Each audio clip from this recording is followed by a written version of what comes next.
Buddy, here's my story. My husband and I were excited to schedule the morning of June 2nd, 1987, to have our second baby. They convinced us that this scheduled section was the safest and the only way since I had my first baby via an emergency C section. All went as planned until they pulled our baby out. I don't remember anything until I was standing over his incubator looking at my baby for the very first time. The only way I could touch him was through a small hole in the side of his hard plastic enclosure. I was shocked to see the IV that was inserted into his tiny bald head, the IV that was providing nutrition that was supposed to come from me, his mother. They told me my baby was C-section too early and his lungs were not fully developed, so needed some extra time. He spent the first 72 hours of his life in this incubator, alone and unable to hear the heartbeat and feel the energy of the only thing he had grown to know in the last 9 months. It was 36 hours before they allowed me to hold him. We got through that and got home. It seemed all was well until Ben was about 6 weeks old when he had his first asthma attack.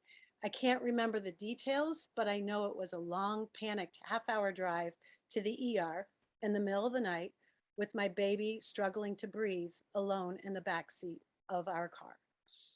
Before the age of 2, we had about a dozen similar trips. At the ER, my little guy was poked and prodded. He got breathing treatments, given BD medicines and applesauce. They would run chest x-rays and take blood each time. Sometimes he would be treated and released, and sometimes we stayed up to 4 days. I never left him and missed a lot of work. And at one point, I remember looking through the pile of insurance receipts and calculating a total of 21 days in the hospital in these first 2 years. When Ben was about 4, computers were just becoming a household item, so I started doing research on the causes of asthma. I learned that toxins in the home cause asthma, so I detoxed the home. Never a bad thing. I learned that vitamin C was the lowest in the body between 1 and 3 a.m., so this deficiency was supposedly why the asthma attack always happened in the middle of the night. So I gave Ben vitamin C chewables. He liked them, so that was fine. I discovered tea tree oil and its unique, seemingly safe properties of killing things. I realized Ben's asthma attacks had a pattern. They first started with a cold and then would escalate into his asthma during that first night. So I instinctively started to place this strong smelling essential oil right under his nose after his nose, what I'd notice as a drippy nose. So he liked the smell of it and it seemed to stop his cold in its tracks. So at the time, tea tree oil seemed like a miracle cure. I don't remember a lot about Ben's elementary years. All I know for sure is we didn't have any ER trips. I remember my youngest son, Taylor, had a really bad asthma attack the day after Halloween. We had a home nebulizer unit by then, so that offered our 5-year-old immediate relief. I now see the correlation about scary, fearful Halloween and child's asthma attacks. But while I was trying to remember this for the first time, this time frame 30 years ago, I remembered a moment where I thought it would be fun to bring them on a haunted hayride. And at one point during that dark night event, a man suddenly ran out of the woods coming at us with this loud chainsaw with the intention to cut us all up. Perhaps this was the unexpected shock that was the fear to my little guy, Taylor. So when the kids were teens, we headed to New Jersey for vacation. One night, both boys had an asthma attack. Because we had been doing so well, we didn't have the nebulizer, and Ben's asthma was getting to the scary level. So we left around midnight to find our ER, the savior. The next day, we found out that the day before, when the boys were swimming, they had just treated the pool with chlorine. So the theory back then was the chlorine had had a toxic effect and therefore caused the attack. So in hindsight, and from the GHK perspective, that could have been a poisoning, or I think from the GNM perspective. Perhaps the act of going on vacation was the resolve to a fear in the territory that both Ben and Taylor had been experiencing together. And so the vacation was the resolve. So we'll never know. But we move on to high school. Ben was active in sports. He didn't have any chronic exercise induced asthma, but occasionally would have an attack during practice or a game. When Ben was in college, he remembers having some periods of time where he had a lot of difficulties breathing.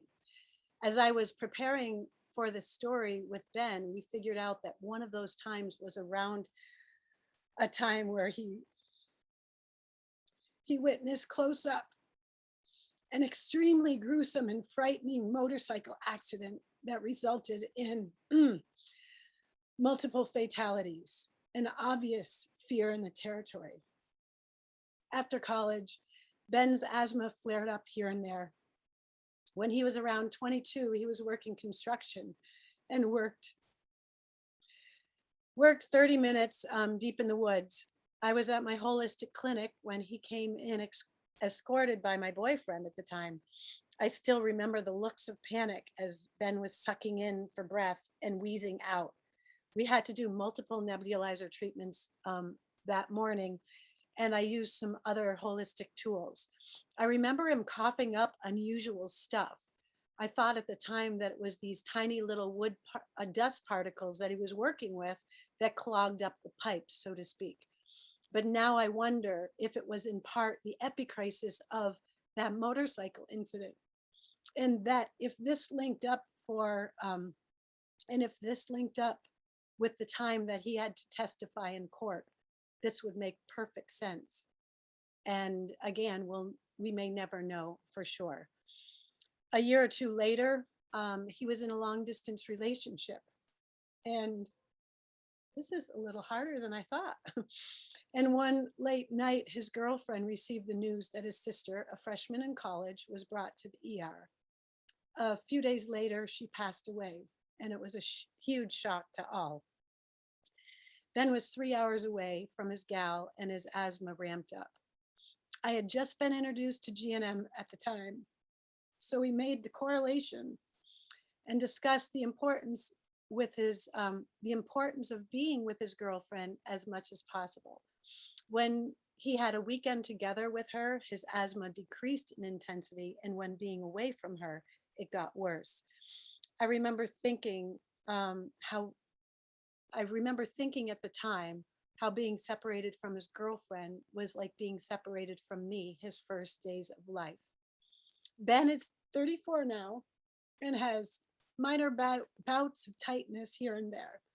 He notices that when he gets dehydrated, that plays a role, but for the most part, it seems my 34-year-old baby has finally outgrown his childhood asthma. Now, since being introduced to Dr. Hammer's amazing work in 2012, let me tell you a story about my grandson. My daughter FaceTimed me one Saturday morning when her son was around 2. She told me that Pax woke up again last night coughing and couldn't breathe. This was the 3rd weekend in a row, and she didn't know what was going on. I explained that from what I was learning, that asthma attack is the peak of healing of some sort of stressful event. I asked her what has changed about Friday's schedule starting 3 weeks ago. She shared that they started going to this kids event at a really cool coffee shop.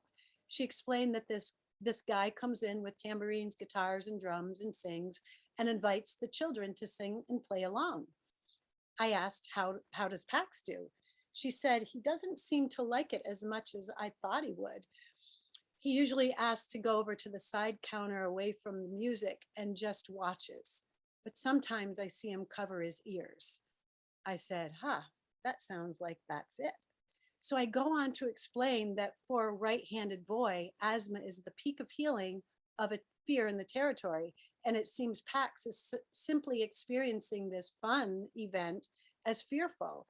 And based on your description, it might have something to do with the loud noise. Now, I've had a daycare a career in daycare. And I thought to myself, it's kind of unusual for the average boy to not like drums or making noise. So I suspected that this is just a reminder of something that may have happened in the womb. I asked my daughter if there was anything that happened during her pregnancy that was loud and fearful. Without a hesitation, she said yes, and told me that when she was about 7 months pregnant, she was at a musical festival supporting her husband's band. And at one point, it got so loud and she got so extremely anxious, she had to leave immediately and ended up walking home. I said, haha, there it is, the possible story. So we were still on Facebook or FaceTime, and I could see that Pax was still listening as he was resting in his mother's arms. I continued to explain to Pax that when he was in his mom's belly, that she got scared and so did he. I said, it's dark and you couldn't see what was going on, but all you could do was hear this loud music and feel your mommy get scared, and that made you scared. So I summarized to Pax in 2-year-old terms that when he hears those loud drums again, he feels the same way.